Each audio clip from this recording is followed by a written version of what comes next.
from Prescott to Pollard. Back to throw it. Over the middle of the end zone. Caught. Tremendous strike from Prescott to Cobb. Right, Elliott picks it off the ground. 20, 15, 10. That's a touchdown. And Elliott comes up doing his impression of the Prescott hip swivel warm-up dance. Yes, sir. Love it. And welcome to another edition of Special Edition. Bill Jones along with Nate Newton and Rick Gosselin. Daryl Johnston is away this week, and what a week this is as the Cowboys take on the New England Patriots. You know, when the schedule came out in April, this is the game I circled. I'm not sure of whether the players circled it or not, but this is the week I was looking forward to, taking on the defending champs, Nate. I agree. I mean, if you're a player and you know who the best team is, and that's the New England Patriots, Super Bowl multiple times, you circle that because you want to make sure you play well on that day because the world will be watching. This is the show I circled. This is going to be the fun show. Yeah, and the Patriots sitting there at 9-1. Cowboys come in at 6-4, and Dak Prescott coming off an NFC Offensive Player of the Week performance last week against Detroit. One of a series of these type performances. 444 yards passing. It's been remarkable. The evolution of Dak Prescott, even from the start of the season, Nate. Yes, I mean, this kid is so dedicated. You talk to John Kitna and you listen to him talk. He said this kid is a sponge. You know, he soaks up everything that him and Kellen Moore gives him. And then during the offseason, he go out and get a personal guy to help him with his footwork. And as you saw Zeke there, he got the world twisting and hopping, man. And it helps to have weapons. He's got 3 Pro Bowl caliber wide receivers in Gallup, Cobb, and Cooper. And if they get Blake Jarwin on the field, he's got a guy that can run the seam. He's got weapons to take advantage of his arm, and they're doing it. Yeah, and you look at the numbers over the last 3 games now for Dak Prescott. He's got over 1,000 yards passing in those 3 games, averaging 334 yards passing a game. And really, the quarterback matchup this week, Dak Prescott versus Tom Brady. Brady's numbers are very dissimilar to that, and he's very frustrated with his offense in New England. It's really something to see. Yeah, and I agree with Rick. They got Cobb, they got Gallup, they got the great Amari Cooper, and they're making plays. He's throwing deep balls, deep outs, things that they wouldn't even have dreamed of last year. And he's doing it. He's throwing that ball deep, and that's what's giving them the big plays. And Tom Brady will wish he had Cooper, Gallup, and Cobb, especially this week. That's exactly right. Injury update for the Cowboys as they've lost Anthony Brown for the season. He had triceps surgery earlier this week. Jordan Lewis had been playing at the slot cornerback position the last several weeks, but it does affect the depth of the Cowboys in that secondary. I think they'll bring C.J. Goodwin down to one of the corners. He'll be the backup slot. But, you know, no knock on Anthony Brown, but Jordan Lewis has been the better player these last 2 or 3 games. And we wish you well to get healthy real soon. But, hey, Jordan will fill in admirably. Yeah, he was a playmaker in Michigan. And what does this defense need? Plays. So I'm anxious to see more of Jordan Lewis on the field. Yep, there's a reason he was a 3rd-round draft pick out of Michigan when he came into the National Football League. Connor Williams back at practice this week. Question marks about Lyle Collins. We get into this Cowboys offense when we come back here on Special Edition. Special Edition, presented by AT&T, is brought to you by Ford. Visit your local Ford dealer. Ford is the best in Texas. Geico. 15 minutes could save you 15% or more on car insurance. Salvation Army. Doing the most good. And by AT&T. More for your thing. That's our thing.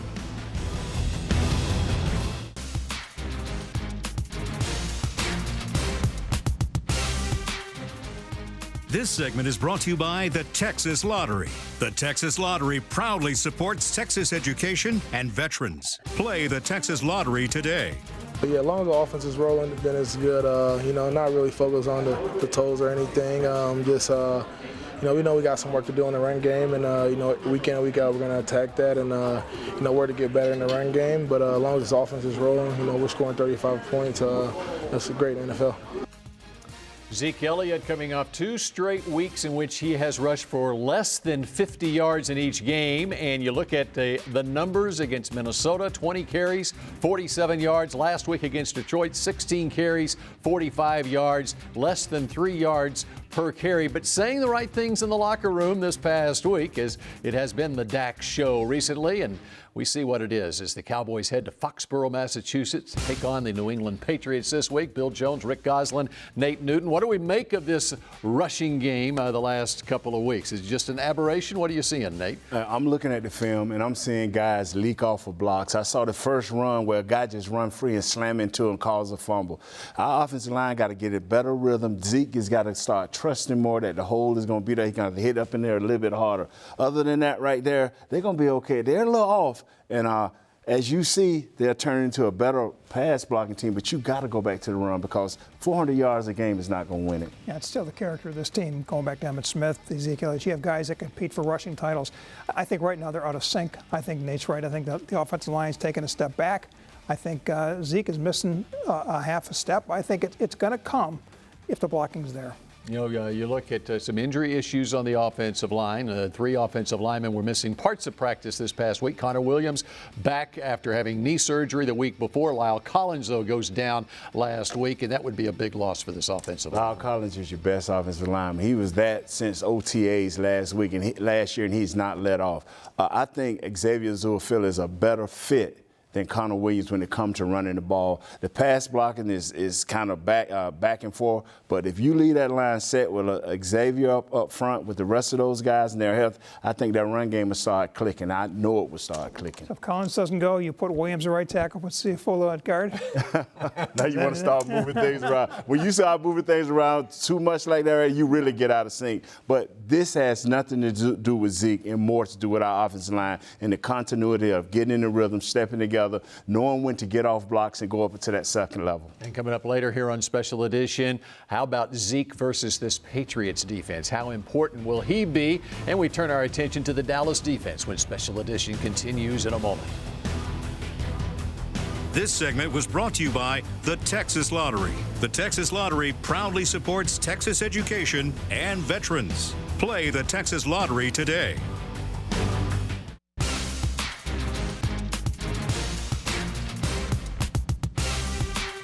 This segment is brought to you by Ford.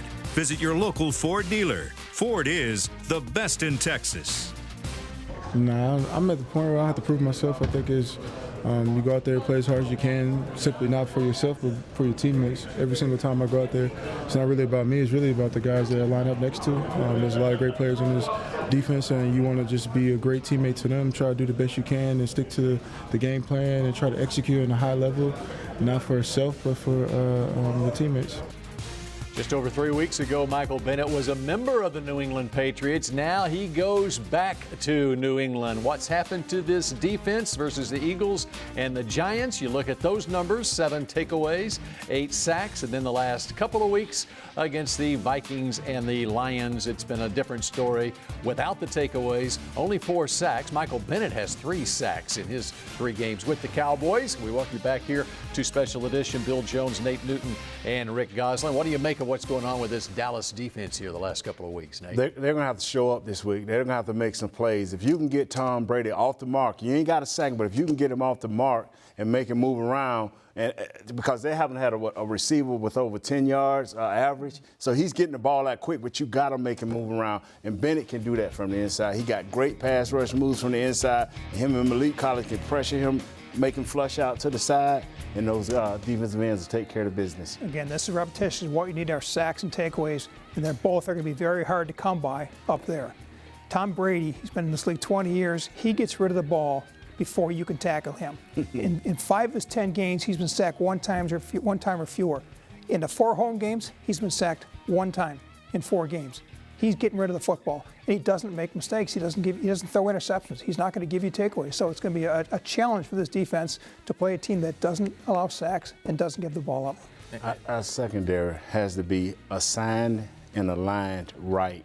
That gives your defensive front a chance. This is one time where our secondary have to help our pass rush, because if we can get there enough times early, we can change this ball game around. When you look at this Dallas defense the last few weeks, Robert Quinn's still coming off the edge with his ears pinned back, right, and he can wreak havoc. And we've seen DeMarcus Lawrence come along here in the last few weeks. Except that Brady is bothered by pressure up the middle. Yes. It's not going to get him off the edge. And so what's interesting is those edge rushers, They're going against 2 TCU blockers this week, Marcus Cannon and Marshall Newhouse. Yeah. Now they were getting Isaiah Wynn. He's coming back this week. We'll see what they'll do at the left tackle position, but that could be something to really look for. If I'm the coaches, and I'm not a coach, but the A and B gaps, I would load them up, and I would come every now and then. Not a lot, because Tom Brady's a master at the blitz, but I would give him something to think about. And coming up here on Special Edition, we dive into Tom Brady, Bill Belichick, and these New England Patriots. What are the Cowboys in store for? 3:25 Sunday afternoon. This segment was brought to you by Ford. Visit your local Ford dealer. Ford is the best in Texas.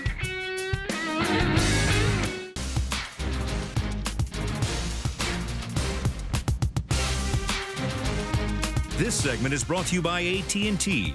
More for your thing, that's our thing. Bobbled and picked off. Another mistake, and Jamie Collins makes them pay. Touchdown, Patriots. Brady's going to take a shot, and Philip Dorsett with the touchdown catch. And ball is out, and there's no whistle yet. And this is Marlon Humphrey, who's going to take it to the end zone. It'll be 70 yards if it stands. Playing back-to-back road games for the first and only time this season, Dallas heads to New England for this crucial Sunday afternoon matchup. We take a look at how the 9-1 Pats have fared this season, racing to a perfect 8-0 start. New England was so dominant during that stretch, its margin of victory was 24 points a game. However, New England's hot start came to a screeching halt in Week 9 thanks to Lamar Jackson and the Ravens running wild on their way to a 37-20 win in front of a nationally televised crowd. Finally, the Pats have owned the Cowboys of late, winning the previous 5 meetings. The last time Dallas beat New England, Nate Newton was there. Home win in 1996, whereas the Cowboys' last win in Foxborough occurred all the way back in 1987, and Nate Newton was there when Herschel Walker went for the overtime game winner. As we welcome you back here to Special Edition. Bill Jones with Nate Newton and Rick Gosselin. Yeah, you remember that Herschel Walker. Yeah, I remember her because I was getting knocked back almost into her. She barely made it around. Great run, Herschel. Thank you. It was a great celebration, a walk-off win in overtime. That was the last time the Cowboys won there. And Tom Brady against the Cowboys, this will be the 5th time that Brady has faced the Cowboys. He is 4-0 so far. All right. I don't think so. Okay. This will be the best offense they'll face. All right. And weapons-wise, I know Baltimore beat them, with that great offense and led by Lamar Jackson, but this will be the best weapon-filled team that they'll face up to this point. Well, let me ask you specifically this Dallas defense first against okay. Tom Brady and the Patriots offense. And you could hear the frustration a week ago in his post-game comments after their win over Philadelphia 17-10. He is frustrated with what this offense is doing right now, Brady is. When you look at Brady, you want to say, hey, he's not the guy he used to be. He don't have the receivers. He don't have the guys that can get over the top. He'll dink and dunk you, and Rick going to give you some perfect numbers on it. He'll dink and dunk you, but he always had a big strike that he can get over the top. He doesn't have that this year. He's relying on his running back, James White. He's relying on Sony Michel. His offensive line ain't as great, but that big strike over the top, Rick, is what they need. Losing Gronkowski really hurt this team. Belichick knew he needed a deep threat. He needed a big play guy. He went out and he had Josh Gordon. He tried that. He went out and got Antonio Brown. That didn't work. Right now, this is a dink and dunk offense. The leading receiver they have is Edelman. He's averaging 10 yards a catch. They don't have a guy that's averaging more than 10 yards a catch. Brady's going to get that ball out quick underneath receivers, and they're going to need long drives. But let me say this. The Cowboys better bring in a fast start because the first quarter is New England's best quarter. They've outscored teams 87-20 in the first quarter of this season. If the Cowboys start slow, it's going to be a long afternoon. Tackle. You talk about those weapons. They have gone through 15 wide receivers on this roster and trying to replace Gronk. 13 tight ends have been on this roster since training camp for New England. All right, let's flip it around. And that Patriots defense, you've got the numbers in front of you right there. They rank number 1 in the league in so many categories. And the main one for me is they rank number 1 in total offense with 249 yards they're only giving up. They're third in sacks with 37. They're going to get after our passing game. Well, the takeaways is the incredible number. When we talk about the Cowboys lack sacks, lack takeaways, the Patriots have them in abundance. They've got 19 interceptions. That's 15 more picks than the Cowboys, and that's 5 more than any other team in the league. And you can't even name their leading sacker, and yet they're 3rd in the league in sacks with 37. And this is a dynamic defense. You talk, Nate, about the best offense the Patriots are going to face. This will be the best defense the Cowboys are going to face. And they've got versatile guys, smart guys on that defense, and you never know what Bill Belichick's going to come up with week to week as far as what front they're going to have on that defense. It's going to be very interesting how Dak Prescott and this Dallas offense handles the Patriots' defense. When we come back, we move into 4-down territory here on Special Edition. This segment was brought to you by AT&T. More for your thing, that's our thing.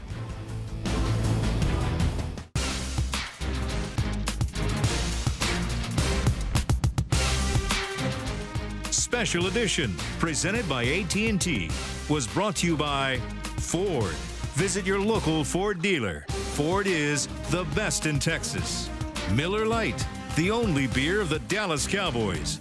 AT&T, more for your thing, that's our thing. And by NFL Game Pass. You'll never miss a game again. Enjoy full access to coaches' films and game replays from Week 1 to the Super Bowl. Subscribe at DallasCowboys.com/Game Pass. Rick Gosselin has tremendous knowledge in the National Football League of the Hall of Fame selection process. He's been involved in that at a very high level, and there's really, I don't think anyone in the media, in the national or any other media, that I have more respect for than Rick because of the amount of time and work that he's put into not only evaluation of players, but I would say evaluation of the game, like the special teams rankings that he does on an annual basis is, second to none. How about that, Rick Gosselin? That was Bill Belichick from earlier this week, his conference call with the Dallas-Fort Worth media, the utmost respect that he has for our own Rick Gosselin here. And it's great that our first down on this 4-down territory here is about special teams. The king of special teams rankings, Rick Gosselin. When's this Cowboys defense going to improve their special teams? I'll tell you what, if this game comes down to special teams, it's a Patriot victory. Bill Belichick puts a greater premium on special teams than any other coach. He's got 4 guys in that roster that are there strictly for special teams, not offense, not defense. Matthew Slater, Justin Bethlehem, Pro Bowlers, Nate Ebner, Brandon Bolden. They've got 4 studs in special teams, and if it's a close game, comes down to a final kick, you got to like the Patriots. And you've liked the Patriots year after year with Belichick at the helm in special. Yeah, Bill and I go back a long way. I'm friends with him when he was the head coach of Cleveland, when he had Nick Saban on the staff. And if you hope to win, it's going to be a field position game, so our coverage team's got to be spot on this week. All right, let's move on to second down. And who's more underrated? Is it Blake Jarwin or Tony Pollard? Blake Jarwin. The day that our great Jason Witten went into the TV booth, Stephen Jones said that we got the guy, and his name is Blake Jarwin. He started a little bit slow, but a year or so ago, he lit the world up with the New York Giants. Ever since then, I haven't seen him. He's disappeared. I'm puzzled. In 5 of his 10 games, they've thrown the guy 1 pass or less or fewer.